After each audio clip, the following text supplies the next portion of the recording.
Hello and welcome back to our first market update video of 2026.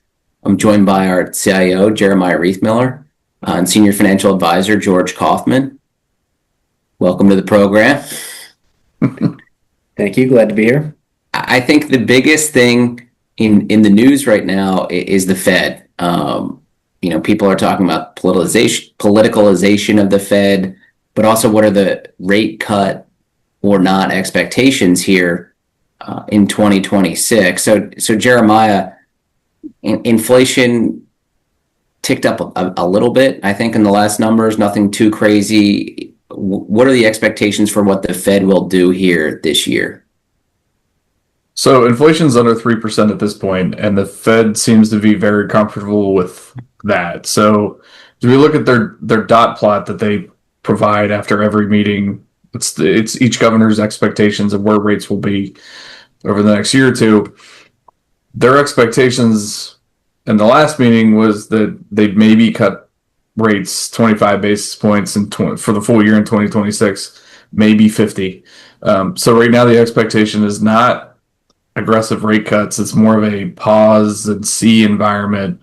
The January meeting that's coming up, market expectations is nothing's going to happen there.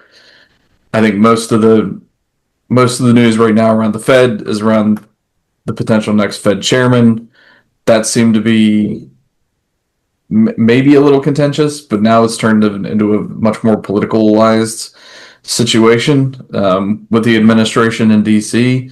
So that's kind of made things a little bit more interesting going into who the next Fed governor is going to be. But it's not changing around the entire Fed board. So I think to say the dot plot expectations, I don't think materially change for 2026, even with a governor change.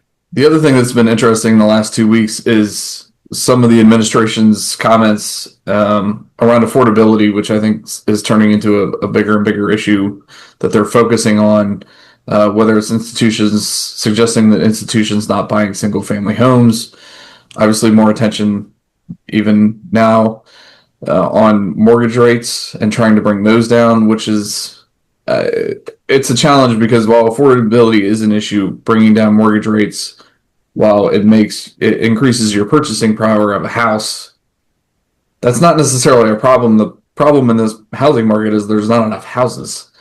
So it'll be interesting to see how that's navigated over the next 6-12 months as you go through a midterm election cycle. George, the last few years, mega cap growth, specifically those big tech names that everyone's familiar with, AI focused tech has done tremendously well. How does the team think about portfolio positioning going into 2026? Yeah, good question. So with the run up that we've seen, especially around AI in the markets, we're in a situation where on the one hand, you want to make sure that you can participate in that and take advantage in it, especially if it's going to continue to go up. But at these elevated rates, there's also more downside risk at this point. So we're in a situation where we're thinking a bit more about how do we want to protect against that downside, make sure that we're not getting overexposed to that risk. So moving into the new year, we're definitely taking more of a balanced approach, wanting to make sure that on the one hand, while we want to be able to participate, if we do continue to see some run up, we also want to be mindful of protecting against any overvaluation that we may see. Jeremiah, what's the overall market expectation for 2026 after, 3 straight really big years across the board, doesn't matter if the index was the S&P 500, NASDAQ, Dow Jones, international, the AFI, it doesn't really make a difference. Everything's run up tremendously. What are people saying for 2026? Yeah, after the last few years, as we read through year-ahead commentaries, expectations of the typical providers, the big institutions, as well as our independent research providers,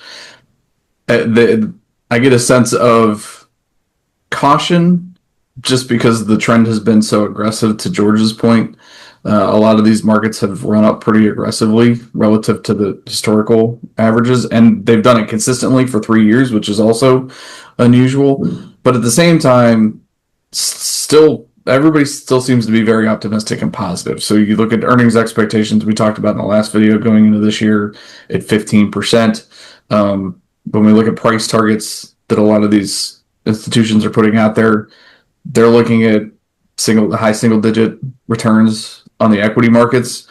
What's interesting too, though, is to another one of George's points, a lot of these commentaries put out asset class views, and they might scale an asset class view of 3 is neutral, 4 is slightly overweight, 5 is aggressively overweight.